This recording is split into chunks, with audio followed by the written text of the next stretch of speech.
சொல்லுங்க, சத்தமா.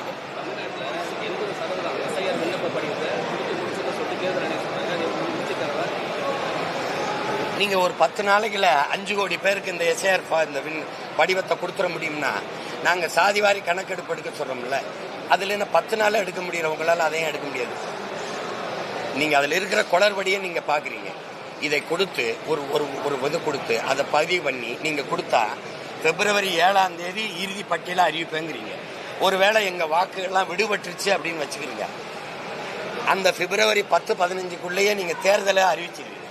தேர்தலை அறிவிச்சிட்ட பிறகு மறுபடியும் என் வாக்கு விடுபட்டு போச்சு, இதை பதிவு பண்ணி நாம் திருப்பி வந்து என் வாக்கை புதுப்பிக்க கால அவகாசம் இருக்குமான்னு நீங்க வச்சுக்கோங்க.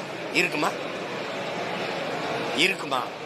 இவ்வளவு அவசரமா இந்த வாக்கு சரி, இது சீர்திருத்த வேண்டிய தேவை என்ன இருக்கு, சரி பார்க்க வேண்டிய தேவை என்ன இருக்கு? இப்ப நம்ம ஒரு கேள்வி கேட்போம். ஒரு நிலத்துல வேளாண் பயிர் விளைய வச்சிருக்கோம், களை இருக்கு, களையை மட்டும்தானே எடுக்கணும்.